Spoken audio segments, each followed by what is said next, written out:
Hello and welcome to episode 96 of this little podcast we call Two Chairs Talking. My name, as always, is Perry Biddlemas, and I'm here also, as always, with my good friend David Grigg. Hello, David.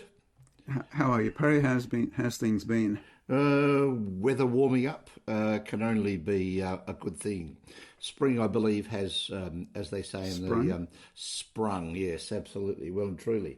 So the blossoms are out, the hay fever has started, football finals are here, it's all go in the real world out there, David. Just got to get out and have a look at it from time to time. But we're not here to talk about the real world. We're here to talk about that inner world that we call reading and watching, aren't we? That's right. So, anything else going on? We've had an exciting couple of weeks. We bought a new car. Would you believe? Ooh, that is exciting. So, yeah, I mean, it's not new. It's new to us. It's 4 years old, but it's a very nice piece. But the trouble is, it comes with this like 400-page manual, and you need to take a course in how to drive it, and what all the buttons do, and goodness me. I have a trouble each year actually changing the time when we move to daylight saving and back again. Mm. And you think these days you think it would do it automatically for you, but then you'd have to have it hooked into the mobile phone network, and it doesn't. So the thing is that I know that there are at least two ways of doing it. One of them, which I've tried, doesn't seem to want to work, and the other one is hidden way down somewhere in the mists of the manual, and I have to go and get it out every time because I can never remember how to do it. So the idea is to try to line up your car service shortly after the daylight saving changes over, and they fix it for you. Get a man in, David. That's what they always say. Get a man in to do these things. But you're right. The manuals are, oh my God, they're bloody complicated. I mean, you're really driving around a set of computers these days rather than a vehicle. It's all in software. And you are. Controlled by software. I mean, they're so good these days that I don't even bother popping the hood of the thing just to have a look at anything because there's no point. No. Whatever I'm going to have a look at, I'm not going to understand anyway. And what am I going to do? Add water to it? No, it's all. They've got their own special liquids that they put into the radiators these days. And it reminds me of when I used to work for Telecom. You remember Telecom? Yeah, I remember Telecom. Predecessor to Telstra. When they started to introduce these new exchanges, these new all-electronic exchanges, and the story was that these new exchanges could be run by a man and a dog. The man was there to feed the dog, and the dog was there to keep the man away from the equipment. They didn't want you messing with it, that's for sure. It's all supposed to be automated. Well, that's right. And look, I wouldn't even bother. And trying to fix some of these things now with all the electronic gear and gizmos on it, it's just it is difficult, even for us that came through the IT and all that for all those years, David. It's just not something that we can figure out. The hardest thing is, as I said, though, just the simple things like changing the clock is sometimes very, very difficult. Right. But I mean, if you even do that on a laptop, you try to change the clock on a laptop on some of them, and you have to dig down to about 10 layers down because they don't want you to go anywhere near that sort of stuff. No, you're not supposed to change it. No, you're not supposed to change it, but sometimes it's actually out of whack for some reason. I don't know why. I have a digital clock in the bedroom with digital radio clock in the bedroom that I have to keep changing the time off because the bloody clock runs slow. And so it loses about 3 minutes a month. So I've got to go and change it all the time, which I find very disappointing because I would have thought that it should have been hooked into the digital radio signal, but no. So, and of course you don't know these things when you first buy it.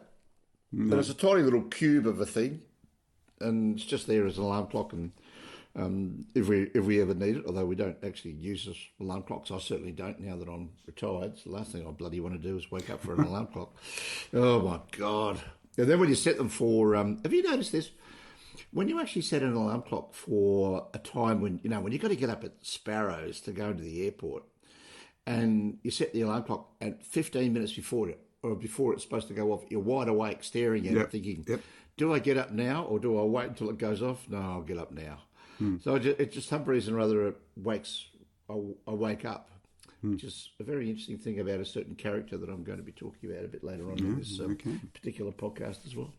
But there we are. And we are heading towards daylight saving, so in Australia, so that will be with us before our next episode. It will. David. So all those people can either do whatever they do to their clocks, and I have to wander around and find all the mechanical clocks in the place and turn them all over, but that's okay. That's not as bad as it used to be, and it's not really an onerous job. You can just wander around and then you can tell the missus that you've done your housework for the day and go off and do something else. That's the best thing for it.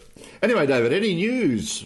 Any actual news? Well, you're the expert on news. I haven't been doing my homework, I'm afraid. Okay, well, I've got a few bits of news. The major one for us, especially today as we're talking about crime fiction today, is the Ned Kelly Awards for this year, representing novels that were published in Australian crime in 2022.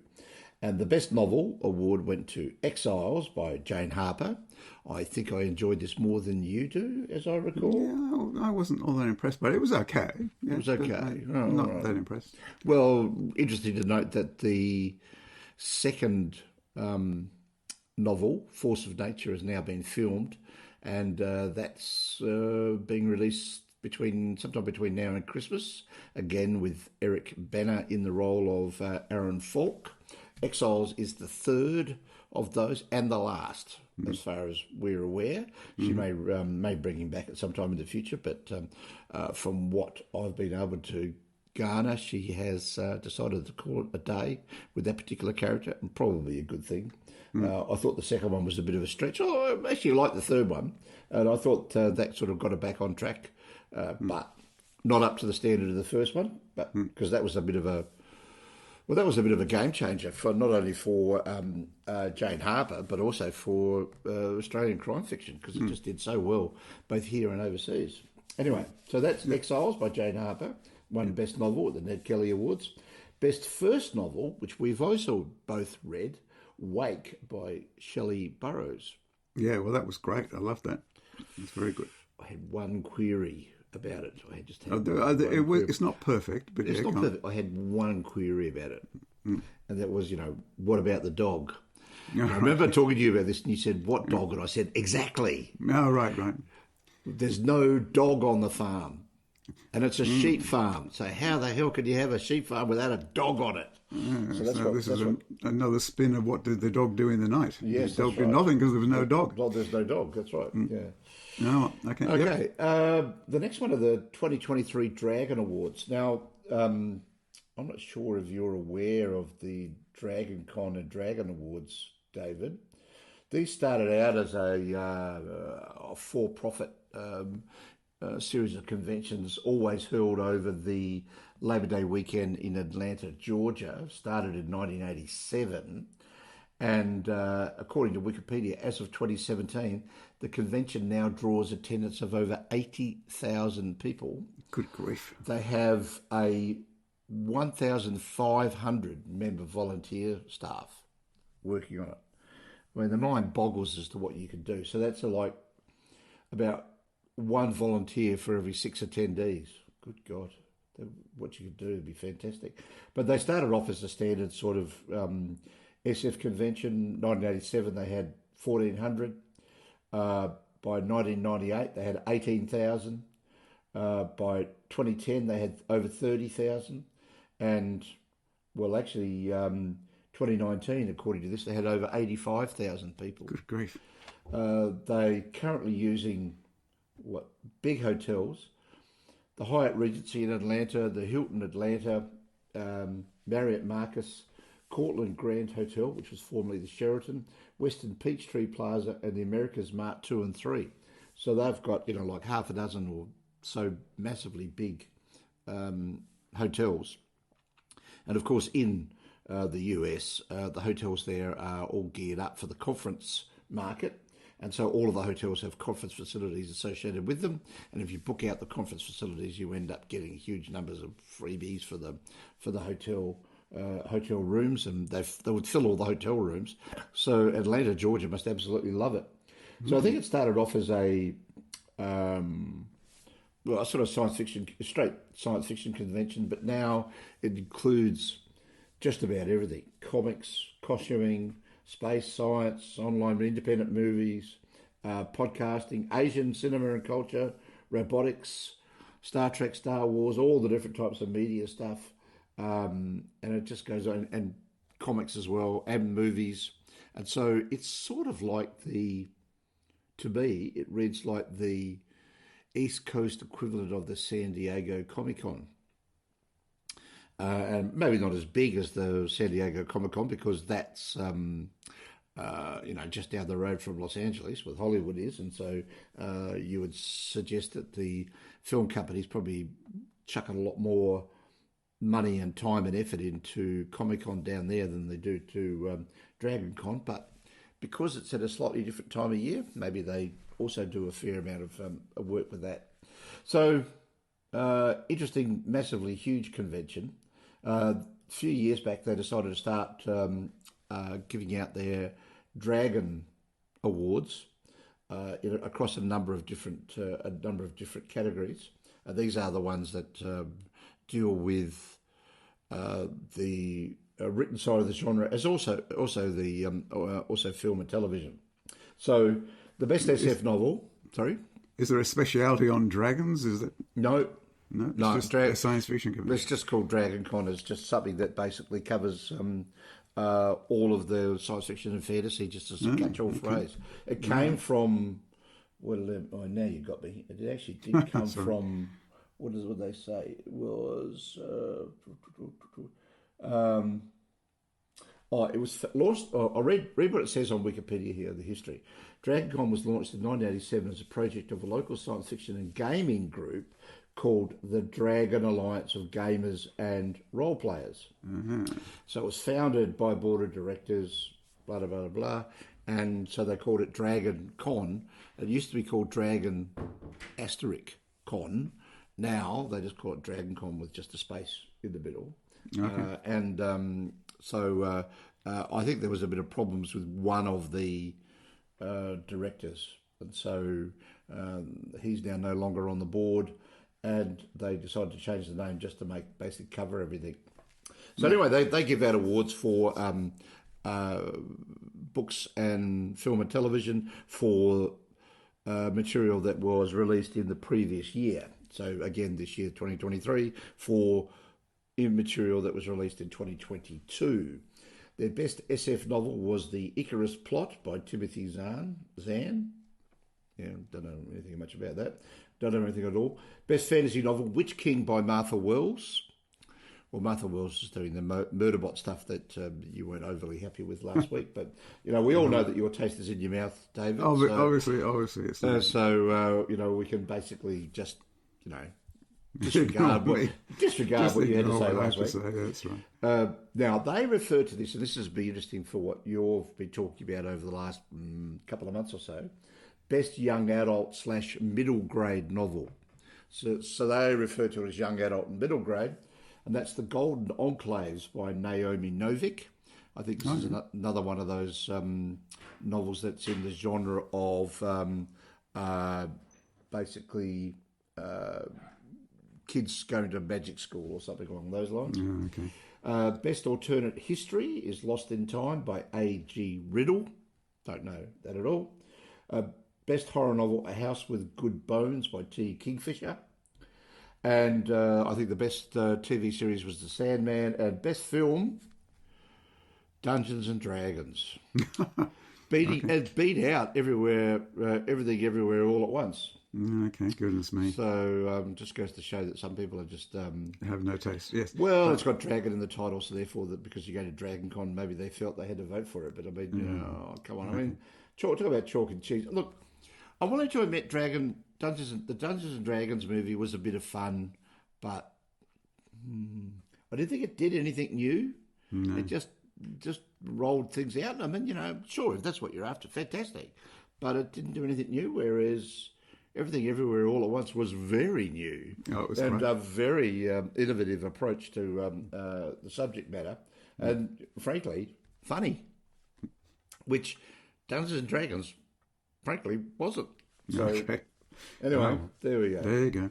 Queensland Literary Awards, David. The major one that I'll talk about is the Fiction Award, which went to Praiseworthy by Alexis Wright. She won the Miles Franklin Award in 2007 for Capricornia. And yet another author whose works I have sadly neglected, but I shall have to go and read some of her stuff. So that's about it for my news at this time. We are probably waiting now on this year's Worldcon, but I gather that that's sort of rolling along. It seems to be finally getting its act together, and we shall have some more information about it next time. I hope or think or expect or would like. Anyway, so there we go. So what we're going to do just today is talk about what we've been reading lately. I must admit my reading over the last month and a half has been pretty poor. Started for some reason in August. It really wasn't too flash, but we all go through those patches, I think, don't we? Where there's things distracting you. Real world intervenes, and it messes everything up. So you sort of have to, just do what you can, read what you can, keep putting the books in front of yourself to try and pick them up, and away you go. And hopefully you can find something that you go, oh, okay, right, this is good. Boom, off you go. So and that'll kick you back on again. And I think maybe this time I found a couple that have done that. So that's good for me. Good. So do you want to lead us off? Yes, so we're focusing on crime this episode. Yes. So obviously the first book I'm going to talk about is crime, except that it wasn't a book, it was an audiobook. I've been doing a lot of listening to audiobooks recently, so this is an audiobook too. And this is In the Morning I'll Be Gone by Adrian McKinty. And of course the thing about audiobooks, good audiobooks, is that they're performances. They should be performances, which is why I find computer-generated narration so flat and unsatisfying. And this is a very good performance. It's narrations by Gerard Doyle, and he has a real range of accents, Irish, Scots, and British. Very convincing. Anyway, so that's as an audiobook, those are the things that need to be said, because the narration is very important. Anyway, to the book itself, this is the third book in McKinty's series, which feature its protagonist, Detective Sean Duffy, who is a policeman working in the Royal Ulster Constabulary during the period of the Troubles in Ireland. This is 1980s. I think this book's set in 1983. But the Troubles stretched a good deal beyond that, of course. In the Morning, just a bit of background as to how the book went.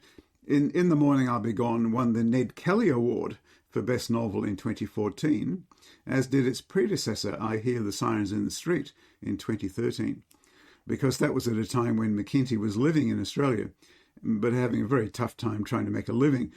And since then, he's moved with his family to the United States after the success of his 2019 novel, The Chain, which I actually didn't think was that good, but the Sean Duffy novels are very good. Anyway, I'm glad for him that he's done well successfully with that, and he's managed to make a living. Anyway, let's go back to this particular novel. So the novels in this Sean Duffy series are all told in the first person by Duffy himself. Now, Duffy, as a Catholic officer in the mostly Protestant RUC, comes up against a lot of discrimination and hostility from both sides of the conflict. The Catholics think he's a traitor, and his Protestant colleagues and superiors don't really trust him. And it doesn't help that he himself is a bit of a maverick. He's deeply disenchanted with his life and is willing to break the rules quite a bit. But a great deal of the charm and power of these books is how well McKinty integrates Duffy's story with real-life events. In this one, such as the breakout from the Maze prison, the Falklands War, Maggie Thatcher's assault on the Coal Miners' Union, and so on. So in this novel, this tight integration with real history is done in a particularly clever way, putting Duffy at the heart of a major historical event but I'm not going to give away the spoiler. Anyway, at the end of I Hear the Sirens in the Street, the previous book, Duffy, for reasons I can't now remember, because it's a while since I read that book, you probably remember it better than I do. At the end of that book, he got demoted and he's been sent to a remote police station. And as this particular book opens, In the Morning I'll Be Gone, Duffy is being fitted up for knocking over and badly injuring a cyclist while driving a police vehicle late one night. There's only one problem with that. Duffy wasn't actually driving the vehicle at the time, but his superiors and the colleague who was driving conspired to pin it all on him, and he's forced to resign from the RUC. And so he mooches around, spends some months drinking and trying to avoid depression. And eventually he's contacted by two agents from MI5, the British service which deals with internal affairs such as terrorism. Obviously deeply involved in Ireland at the time because of the activities of the IRA. Now Duffy, it seems, knew a prominent IRA terrorist and bomb maker, Dermot McCann. Indeed, he went to school with McCann and hung around with him even after McCann was recruited by the IRA. So right at the start of this novel, McCann, with many others, is part of a mass breakout from Belfast's notorious prison known as the Maze, and has since been training with his other IRA team members in Libya, according to MI5.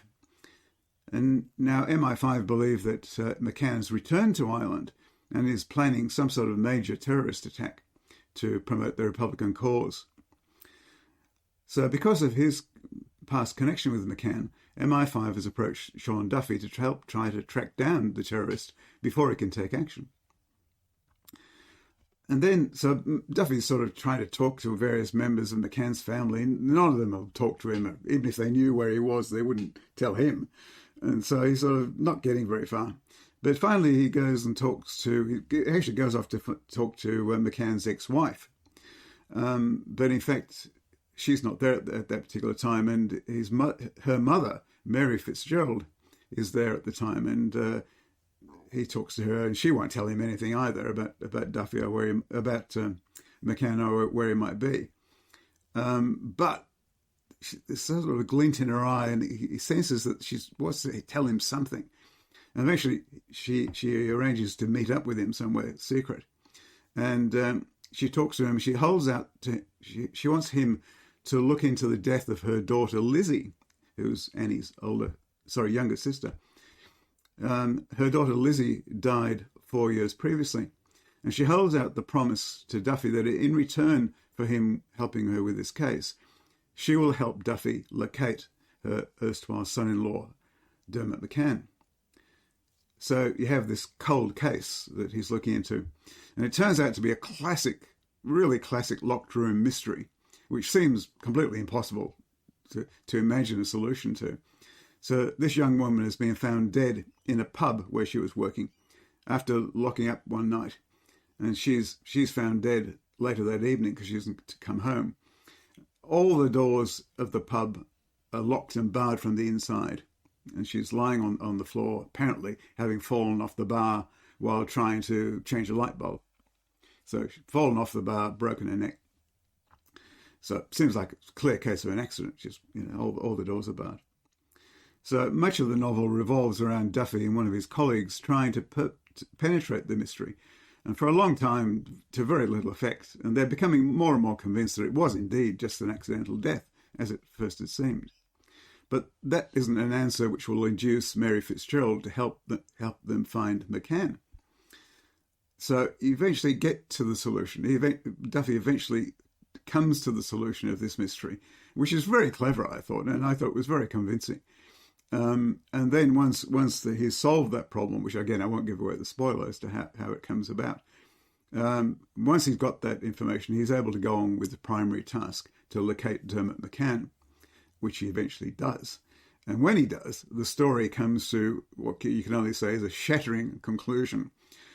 Like, I thought this was top notch. It was very well done indeed. So I'm planning to read more in the Duffy series, and I see that they'll actually seem to be all available as audiobooks from Audible. So I'll probably get them all as audiobooks and listen to them through. So yeah, no, I definitely can recommend this one. It was very good. I think all of them in this particular series are fantastic. Hasn't been one for a few years. I think basically because he just wasn't making any money out of them. That's right. They seemed to be, it was getting them published. They were winning prizes. They were out and about, and nobody was taking a blind bit of notice. And then a couple of years ago, a few people started to notice them around about the time. Well, maybe it was because of his book, The Chain, that started to get his name noticed, and people went back, oh, what else has this guy written? Bloody hell, he's written a lot. Oh, he has written a lot. Some of this stuff's really good. In fact, the stuff about the he's writing about the Troubles is truly excellent. If you wanted to learn about what was going on there from a slightly interesting perspective, then reading these particular books by Adrian McKinty is a damn good place to start.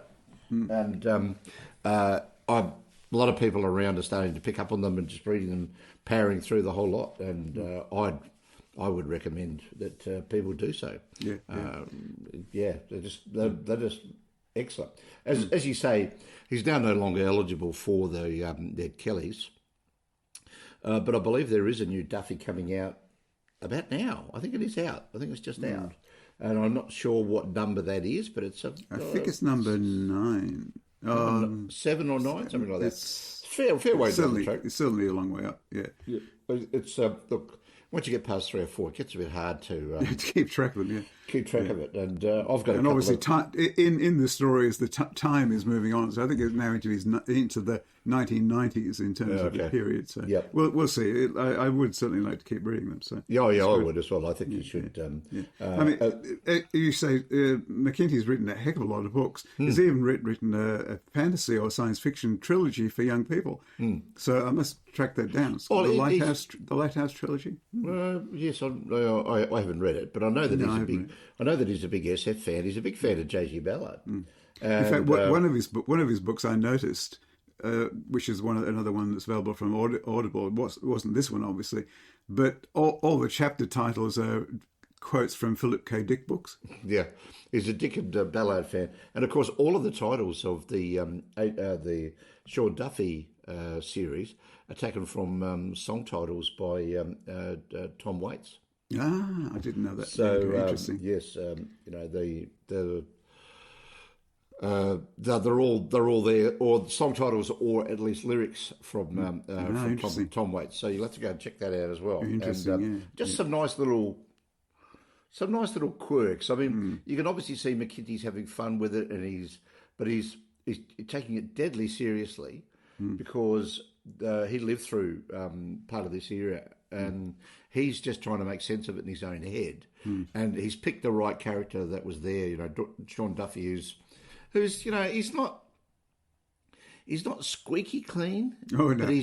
But he's in comparison to a whole lot of other ones, he's pretty much pristine. He doesn't mind smoking a bit of green tobacco here and there, and having a few other things on the side. But and he will turn a blind eye to some things and not to others, but he does have a moral code, and I think he pretty much sticks to it.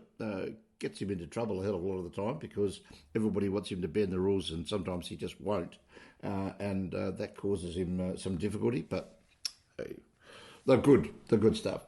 We are talking about crime series and thriller series here, because my first book that I'm talking about today is No Plan B by Lee Child and Andrew Child. This is Jack Reacher back in his 27th outing, David, 27th. And it's the third to be written by Lee Child and his brother Andrew. Now, I got told off by the listener the other night that I have not been giving my ratings up front. So my rating for this one, for the listener, is 3.2 out of 5. So there. And then I can go on and explain what I liked about it or didn't like about it. Now, some people ask me, so how the hell do you come up with an exact figure like this? Well, it's a bit of balancing act, a bit of alchemy, and finger in the air with your wet finger in the air to see which way the wind's going, and half the time it's just a bloody guess, David. But really what it comes to is just to give you a bit of an idea about where this one sits. The recent books in this particular series were Blue Moon, which was the last of the ones which Lee Child wrote on his own, from 2019 I gave 3.4. The Sentinel, the first of those with Andrew, 3.4 as well, that was 2020. Better Off Dead in 2021, just a straight 3. I thought they were sort of dropping away a bit. This one's come up a little bit. And so the way I looked at it is, well, yeah, it probably wasn't as good as The Sentinel or Blue Moon. It's a little bit better than Better Off Dead. So instead of it being 3 or 3.4, it's 3.2. Hey, what's wrong with that? That seems to work. Fits in the middle. Gives me a sort of reasonable rating for it. So that when I come back and have a look at it again and I look at them and all the way through, it's, oh, okay. I thought this one was a little bit better than this, a little bit better. Anyway, it's all crap, David. I just basically make it up as I go along. But anyway. No, there's nothing wrong with it. No. That's basically pretty much the way that I like to do things. And just, you know, it's there as much for me as for anybody else. But if you get a 3.2 rating, it's good, but it's not exceptional. You know, there we are. So anyway, I started to notice a drop-off in these novels around about the time that Lee Child was getting to the end of his stint on doing these on his own. And the rumour was at one point that he was actually going to write one more book and kill off Jack Reacher. And I think what he told the publishers that they basically all had heart attacks, because theoretically, from what I've read, this is the biggest selling series of books anywhere in the world. And every time they bring one out each year, it just goes absolutely and utterly gangbusters. It just goes straight to the top of the bestseller lists. One comes out around about every October, and it shows you how far behind on my reading, David, is that this one was released in last October, and I'm staring at this October, and it's... The new one's title has been released, but I've forgotten it already because I haven't actually purchased a copy. They normally come into the house for Christmas because both my wife and I read them, and therefore we're allowed to buy the book because both of us read it. But it means I've got to find a home for another one or two others, David. If something comes in, something's got to go. Absolutely, that's the rule. It's my rule, my wife's rule, really. Yeah, well, it's basically the common rule here. Anyway, so as I said, I started to notice a drop-off in the quality of these from around number 23 onwards and really wondered whether they were going to continue. But as I said, there has been a little bit of an improvement, and so hopefully it can keep going and it'll keep on rolling in. Now, for those that aren't aware, with a lot of series, you really struggle to sort of come in the middle because there's a whole lot of backstory that you might need to know that the author might be a little bit lax in letting you know about. Well, there is some backstory, but you pretty much get it every time. And if you read one or two of these, you can just jump around all over the place, and it really doesn't matter. They're all pretty much of a muchness. They follow a particular formula. Basically, what happens is that Reacher, who's an ex-US Marine copper, has been demobbed, if you like, or he's left the Marine Corps, and has just decided that he wants to go and see the US. And so he just wanders around. He carries nothing with him at all. No phone.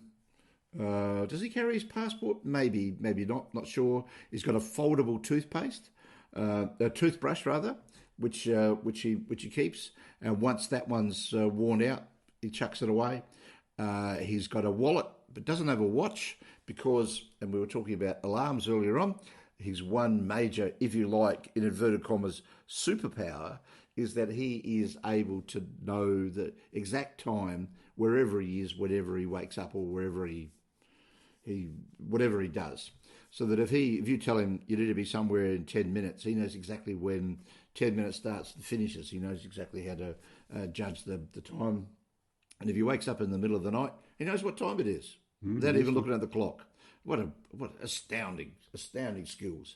Not terribly sure they're very helpful for a lot of things, but at least he knows how long he's been waiting for something or how long he's been asleep. Anyway, the standard setup is that Reacher just goes from one place to another, gets caught up in something, finishes that off, and then just moves off to somewhere else, either hitchhiking, catches a train or a bus, normally a bus, and goes off somewhere else that he wants to go to. In this case, he's turned up in a particular town, and he's walking down an alleyway, and across in front of him, he sees somebody walk across the street and get hit by a bus, literally get hit by a bus. He's convinced that she was pushed, and he sees the guy that did it and chases after him. And there's an altercation and a big smash, crang, bashing all over the place. And but the guy ends up getting away because his mate turns up in a car and tries to run Reacher down. But of course, that doesn't work. But in the process, knocks down this large iron framework, which is the fire escape on the side of the buildings. You know, the Americans have got all these big metal fire escapes on the side of the buildings. Knocks that down on top of him. For lesser humans like you or I, David, that would be the end of us, but not Jack Reacher. He gets up and he's, brushes himself off, and he goes back and tells the copper what he found. And what he had found was that after he beat the first guy up, the first guy had taken the woman's handbag. And so he looked in the handbag and he saw all this information that he was able to scan very rapidly, and thought it looked a little bit peculiar and wondered why somebody would be killed for this particular reason. And it sounds like there's a guy going to be released from prison. Well, that would hardly be reason to kill anybody, you would have thought. This guy seems to have been convicted under false pretenses, and the prison is going to release him, and they're going to have a big marquee day, and he's going to be let out, and he can say, yes, we're righting all the wrongs of the justice, and aren't we a good new private prison system, and that we're doing all this, and we're letting him out and giving him some cash to get him on his way and all this sort of stuff. So anyway, Reacher goes back and sees the copper, and the copper says, oh no, there's another witness who's absolutely certain to say that she jumped. And anyway, so he said, well, okay, look, I've looked at her handbag. You mean this? And the copper holds up. He said, Reacher says, that's not a handbag. Yes, it is. It was here, right next to the body. What the hell's going on? So it sounds like the guy that she was chasing after, that he was chasing after, had swapped handbags and taken the other one, which is now gone from the alleyway because the two of them got away. So Reacher, of course, in his inimitable fashion, decides that he's going to follow up on this particular problem, basically because he just feels duty bound that the woman's death is going to be treated as a suicide when he's absolutely certain it was murder. So he just sets off, and what we get is pretty much the same as we've had all the way right through for all the others. We get, lots of fights, a few mysteries. Things look like they're going one way but end up going another way. Then we get some more fights. And then he basically ends up taking on about 5 guys in one go. And it's always good stuff, good, well-written, good fight sequences. And he always wins out in the end. And there's always something that's a bit of a twist at the end in the sense of, well, I didn't see whether that was the reason why things were going the way they were. And so they generally work out all right. They are, if you like, the Reacher novels, for want of a better phrase, are classic summer swimming pool reading material. Escapism. Escapism, absolutely fantastic. He works as a knight errant, he is the modern knight errant, going from one thing to another, righting wrongs and then just moving on. He's not expecting any payment, he's not expecting any kudos, he basically just wants to do what he considers to be the right thing and go on to the next little adventure that he's going to have, when he's going to have another one this year as well. So it just keeps on rolling. Now, so you get a lot of really short clipped sentences. I reckon that the count of adverbs and adjectives in the place is probably, and the whole of the book is probably less than a dozen of each. It's a it's a good, decent style. There's no embellishment at all. You really get no speculation about what's going on in terms of an inner voice of Reacher. It's just basically what's happening in front of him or what's happening around him, and it just carries on. From that perspective, there's nobody else writing stuff like this, and it does its job. There's a lot of people that read this that really like it. This one, yeah, I thought it was okay. I'm looking forward to the second season of the television series. I really liked the first one. I thought they finally picked an actor who not only looks the part but acts the part as well. And so hopefully the second season of that, which is supposed to be coming out later this year, depending on how the writer's strike impacts it, will be worthwhile looking forward to. Well, I'm looking forward to it, and hopefully it'll be worthwhile watching. So that's my next one for good old Jack Reacher. There you go. All right. Well, I'll go on to my next one, which is yet another audiobook, believe it or not. So, well, a lot of listening I've been doing recently. So this is actually only a novella, though it's only about 3 or 4 hours long. And it's The Sisters by Dervla McTiernan. Now, we're quite fond of Dervla McTiernan's books set in it's sort of set in Ireland, I should say. Not in Northern Ireland at all, but around Dublin. Cormac, is it Cormac Riley? Yeah, Cormac Riley books, which were very good. Now, this one isn't one of those. I think it's actually meant to be slightly earlier than those books, but it is set in Dublin. And I think if you actually want to read these as opposed to listening to them, she's actually done a number for Audible. I think that she's done 3 or 4 novella-length things for Audible. And I think that I've seen them out as a single collection in print. And this will be one of those stories in that. Anyway, this particular one, The Sisters, is set in Dublin, and it's told from the point of view of 2 sisters. Yeah, go figure. Aifric, who's a freshly qualified barrister, and her sister Carrie, who is trying to advance in the Garda, which is Ireland's police force. But she's meeting a good deal of misogyny, which is holding her back. Now, at the start of the story, Aifric, who's a junior barrister, is struggling to be assigned to cases within her law firm.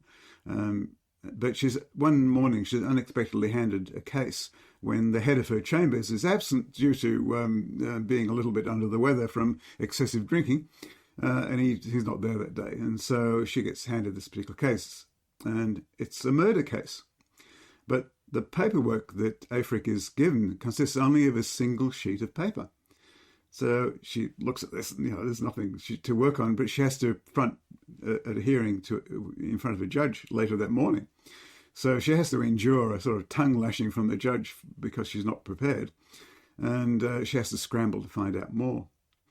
Anyway, the case turns out to be of a young man, Robert Collins, and he was now Aifric's client. And he's been accused of murdering his girlfriend Laura after an argument in a pub. Now, the evidence against him is largely circumstantial, and it hangs largely on the testimony of a young woman, Sheila Carmody, who says that she was Laura's best friend, and that Laura had confided to her that she was afraid of Robert, and he could be very violent. And Robert's roommate also fails to corroborate Robert's story that he came in straight home after the argument in the pub. However, Aifric is told that there's no money for much in the way of an investigation by the defence, so she has to make do with what she can find out herself. And as part of this, she manages to interest her sister Carrie in the case. And on her own initiative, Carrie interviews Sheila Carmody and starts to have grave doubts about her testimony. But this rather backfires on Carrie when her supervisor finds out what she's done, and he tears her to shreds over it. She shouldn't have done this. She's messing with this case. What does she think she's doing? And it looks as though Carrie's career is over almost before it's begun. As you can imagine, though, in the end, Aifric and Carrie are able to get to the bottom of the case and free Aifric's client. I won't give away the spoilers, but look, I thought it was an interesting enough story, but it was quite short and a bit predictable, I thought. But nevertheless, the characters were interesting, and the relationship between the 2 sisters, I thought, was pretty well depicted. And the other thing is that the story has a fair bit to say about how the legal and policing systems actually work in practice, which is not the way that they really ought to work. So that was so I thought it was interesting enough. If I gave it were giving it points, I'd probably say 3.8 or something like that. Oh, okay, that's pretty high. Yeah, well, I tend to score higher than you do. I think. Yeah, you do. Yeah, but yeah, that was all right. Okay, all right. There's a couple of others that say, and there's another one I haven't read, which apparently actually features Cormac Riley in it. Okay. So I should go hunt down that one as well. Yes, you should. So how are you finding listening to those? Are you just basically doing it on a walk, or I mostly do it when I walk, or if I'm driving somewhere lengthy, I listen to stuff. And but mostly when I walk, I do a sort of walk 20, 25 minutes every morning, so I get through an hour every 3 days or something like that. That's pretty good. Yeah, that's all right. That gets through a fair bit of it, because the audio books take longer to get through than your normal reading. I suppose. Yeah, for sure. Yeah. Okay, well, I'm going back to another old series that I've discussed on this podcast previously, and that is the Kinsey Mahone series, written by Sue Grafton. This one that I'm up to now is D is for Deadbeat.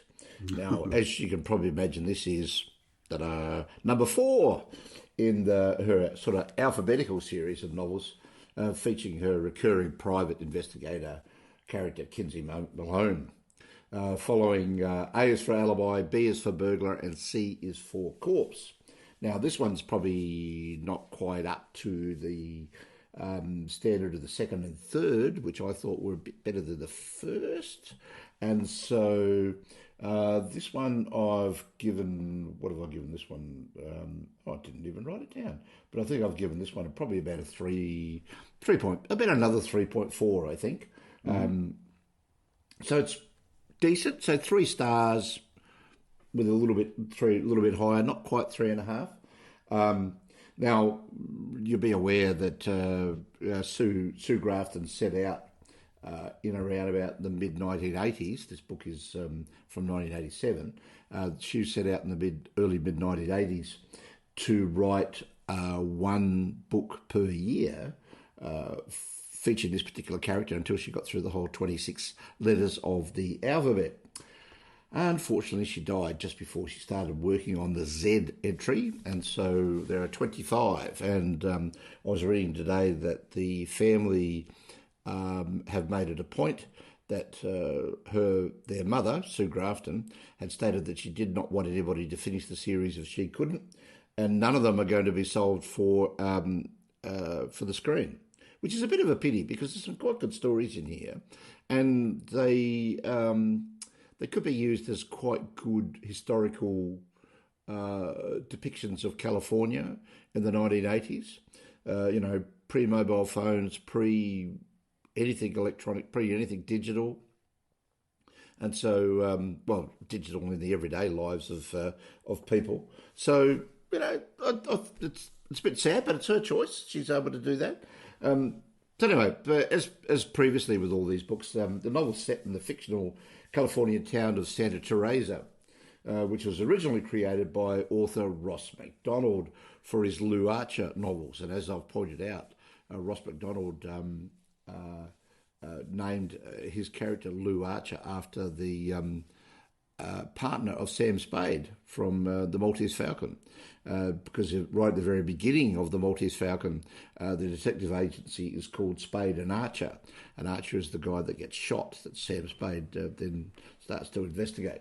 Anyway, now these are all classic Californian hard-boiled PI genre stuff, and these are generally known for their laconic, wise-cracking characters. Well, Maloney's not really that much of a wisecracker, but she's certainly interesting. She's a 30-ish modern young woman, modern in the sense of mid-1980s, so sort of similar age to me, twice married and divorced, and now an ex-cop who's now working as a private eye for hire.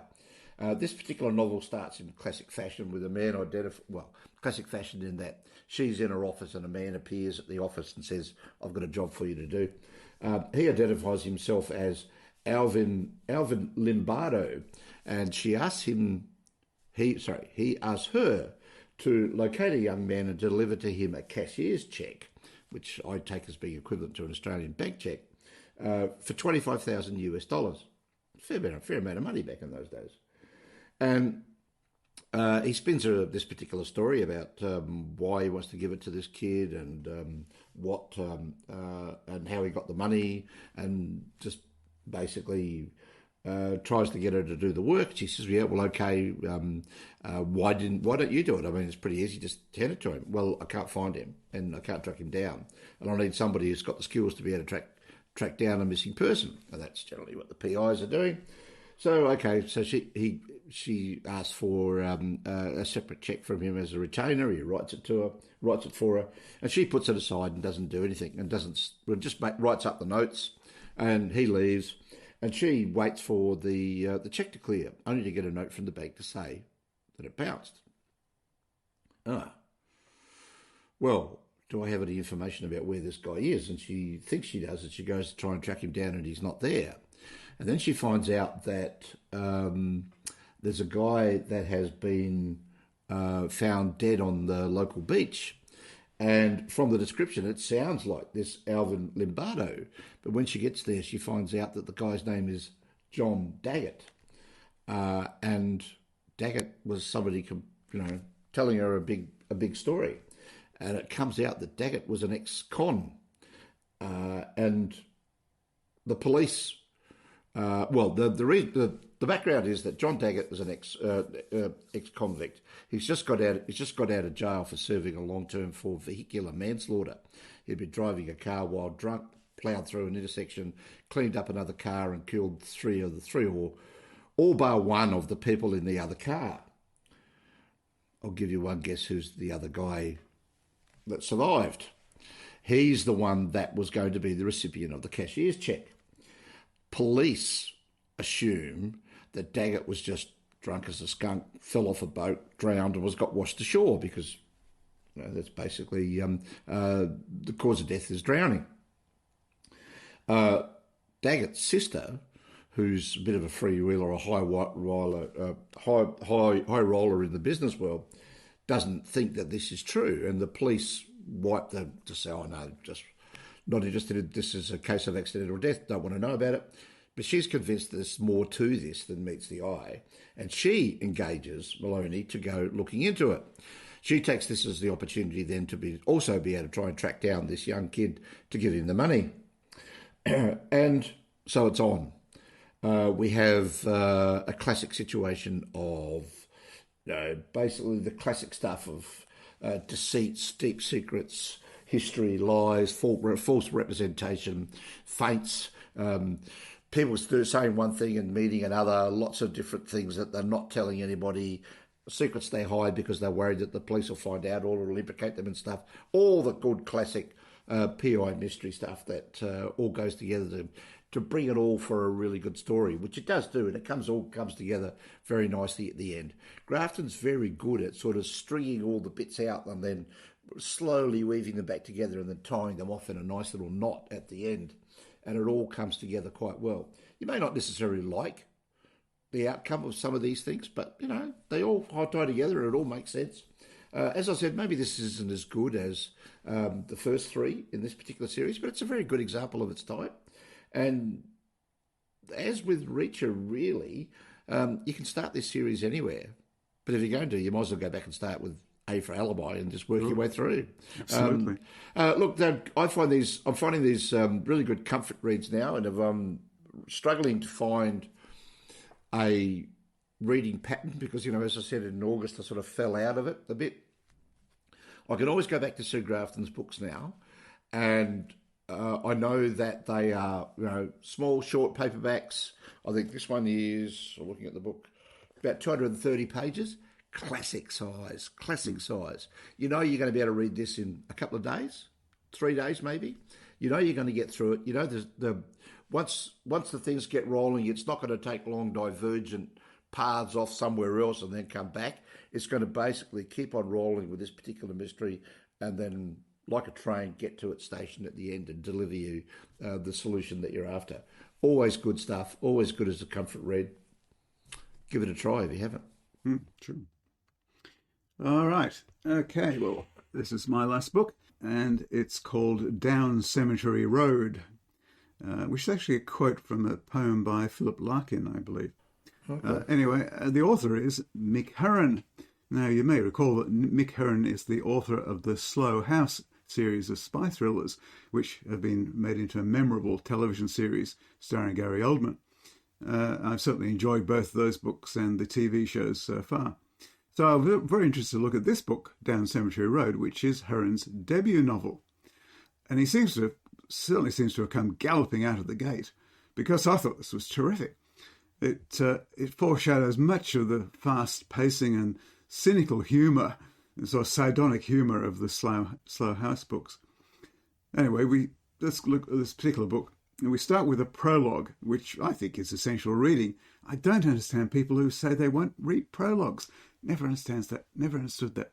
I always read them and then I wonder, what the hell am I doing this for? And then I really think what I need to do is, once I've finished the book, go back and read the prologue again. Okay. Yeah, that's what it was all about. Yeah, but I like prologues. Anyway, in this prologue, we have the point of view of a man who appears to be an ex-soldier, and he's in some kind of hospital in bed, and he's got an ankle chain fastening him to the bed so he can't get away.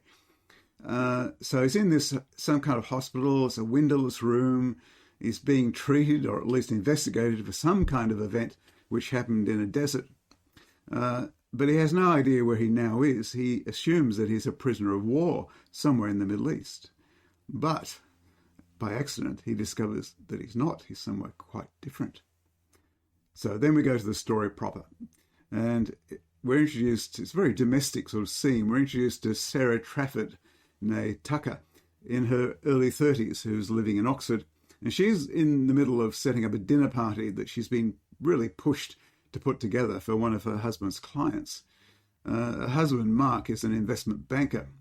And this particular client, one Gerard Inchen, is a very rich potential investor. And so we're in the middle of this dinner party. I mean, she's sort of seething with, annoyance because she's been pushed to put this on at very short notice.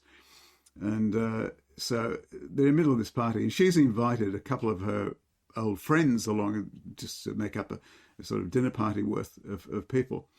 And one of these people, this woman goes by the name of Wigwam, and her lackadaisical new husband, Rufus. And so they're being torn to shreds by this Gerard Inchen, who's such a sarcastic bastard. Quite a bit of Jackson Lamb in this character, I think. And he's sort of very sarcastic about these people. And among other barbs, Gerard tells Sarah that she is suffering from BHS. What's that?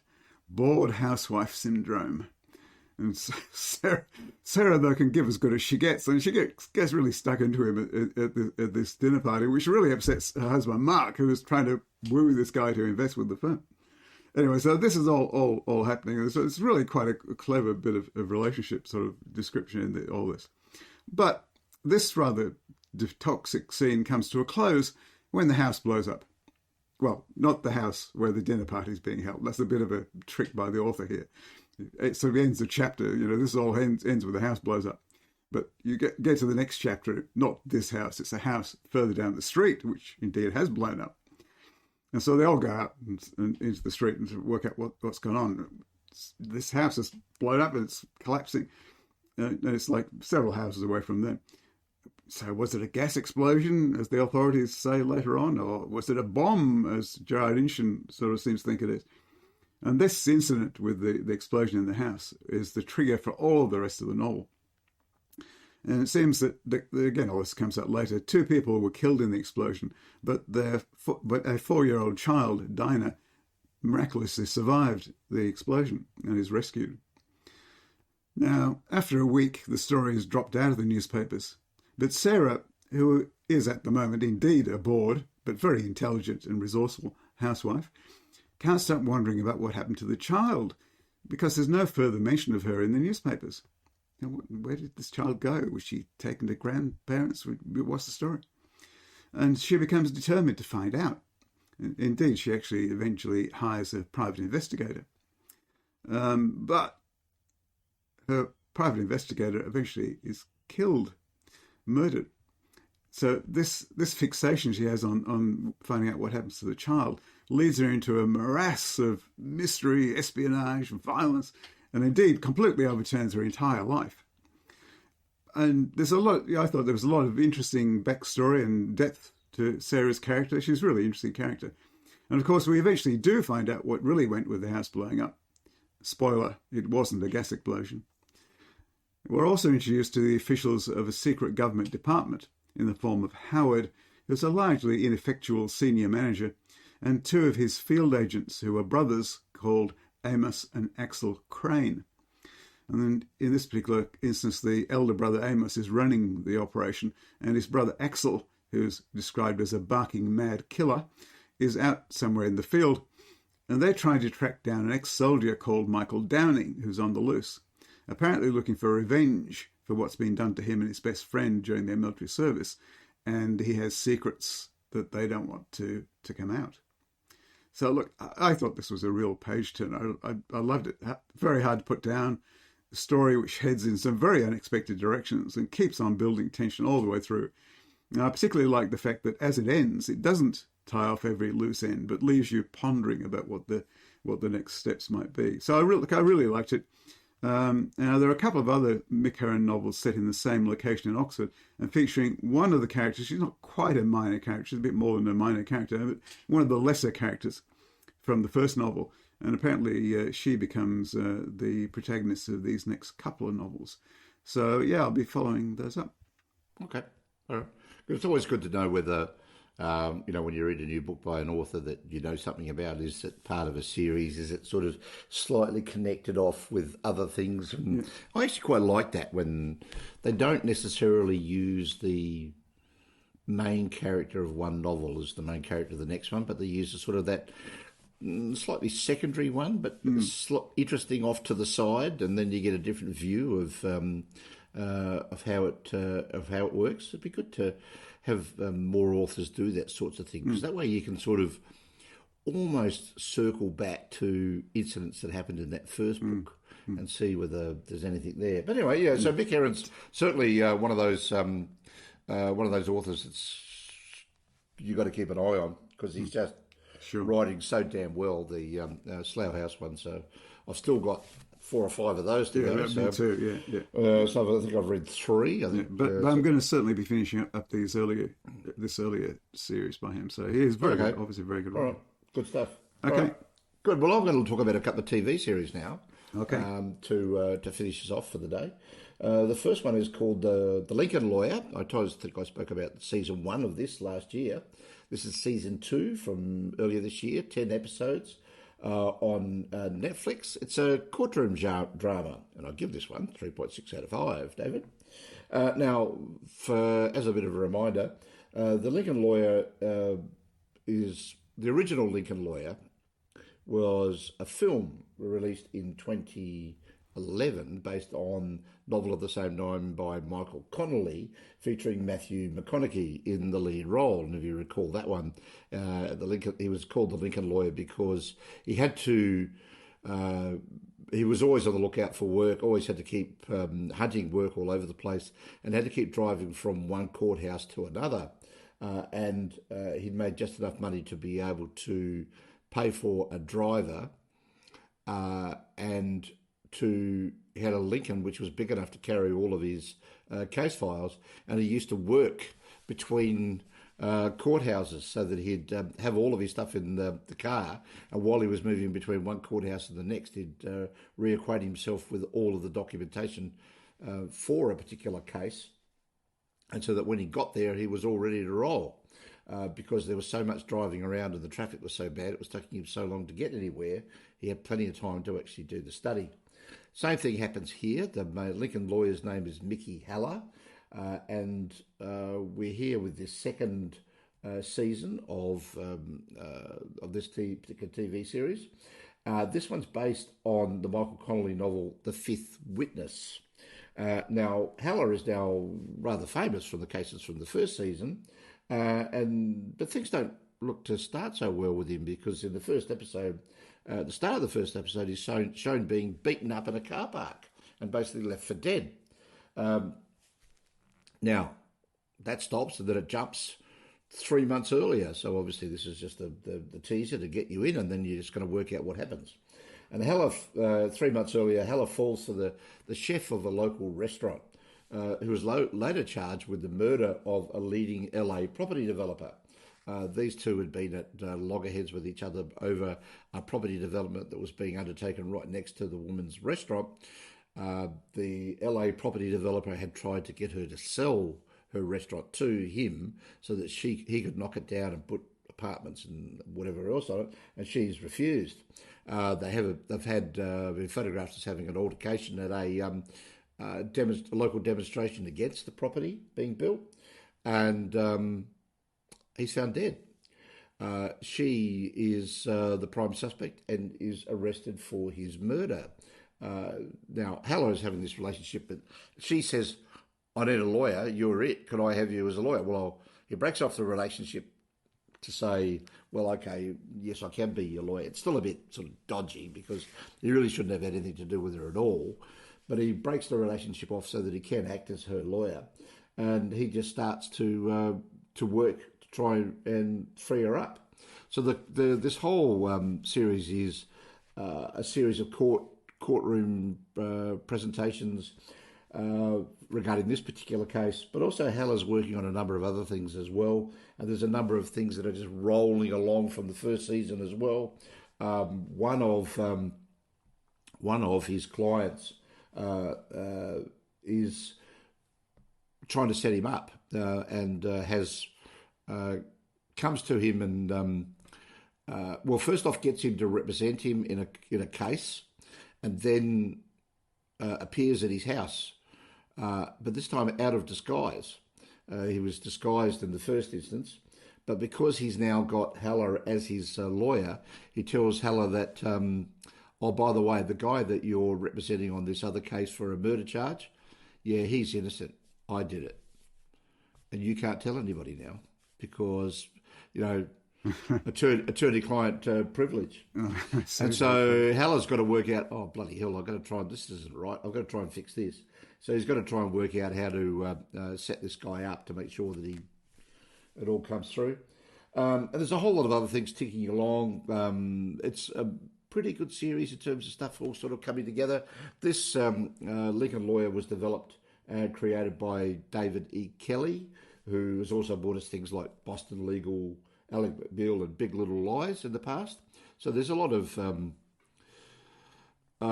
commercial success there behind the people that are working on this. The cast is good. It's written well. It flows really well. There's it's not just the one case all the way right through. Typically and properly, Hella has got a number of different cases going on. Some of them come in and are fixed up. Some of them he has to hand off because he doesn't have time to work on them, and others look like they're going to keep on rolling through. So you're getting a slice of the guy's life for 10 episodes, but the major thing is about this woman who is charged with the murder of the LA property developer. And I'm not going to give you any spoilers because it's a very, very good ending to that particular show. It's good, worthwhile. As I said, that's on Netflix, readily available, worth seeing. I can recommend it. That and the first season, to be frank. First season of it was pretty good as well. Okay, so our second one that I wanted to talk about is an Australian crime series called Deadloch. This is on Amazon Prime, 8 episodes. It's a police procedural and a black comedy, and I go 4 out of 5. Now, Deadloch's a small Tasmanian town that has a lot of dark secrets. All these Tasmanian towns have got dark secrets, David. First, the town's... Careful, we may have Tasmanian listeners there. Oh, yes, but, that's all right. They're allowed to have their secrets. First, the town's football coach, and then a wide assortment of other men start turning up dead with their tongues cut out. Now, the local police constable, Dulcie Collins, who's played by Kate Box, is an ex-Sydney copper who's moved down to Tasmania it slowly comes out that she's a lesbian, and her wife, who is from that particular area of Tasmania, has decided that Dulcie Collins really needs to move away from Sydney because she'd had a sexual relationship with another policewoman up in Sydney, and her wife wants to move her away from that, so she has to give up the detecting in Sydney and goes down to Tasmania just to be a local copper, thinking that, oh, well, she'll settle into town, everything will be right, everything will be fine. And suddenly these bodies start turning up. Now, the Tasmania Police Commissioner doesn't particularly think that Collins is going to be able to handle this at all, so he brings in an outsider, and they bring in a ringer who's a woman, female detective from Darwin by the name of Eddie Redcliffe. And the bodies still keep turning up. And Redcliffe she really does not want to be in Tasmania. She's come down from Darwin to Tasmania and walks around in shorts, a short-sleeve shirt and thongs. And you think she's going to be freezing, absolutely freezing. And all she wants to do is find out, just get a quick solution to this. So it's quite obvious it's all to do with drugs, and this is what's happening. And, people are having their tongues cut out to stop them from talking about what they know. And the football coach must have been dealing drugs to all of his players, and then his brother turns up dead. So, yep, that must be it. But that isn't it at all. And then the local mayor, who's been missing for 4 or 5 years, his body turns up. And they don't know how long he's been dead for. And this goes on and on. It's a very engaging, very sweary, and very funny police procedural. And it's very definitely one that people should seek out and have a look at. It's quite an excellent piece of work. It's created by Kate McCarthy and Kate McClellan. These two created the Catering Show in 2014. That's catering with a K, so 2 Kates, of course. In 2014, which started on YouTube and then had a second season on ABC TV. And they also had a comedy show for ABC Television in 2017 called Get Crackin'. It's good, funny stuff. Worth checking out. I was very annoyed with the Darwin character for quite some time, and then for a couple of episodes, and I thought, I'm really not going to enjoy this if this woman keeps doing this, but it gradually changes over, and then you start to understand why she was like that, and it all sort of makes sense. It was recommended to me by a friend of the podcast, Rose Mitchell, and I can heartily recommend that people go out and watch it. I think it's excellent.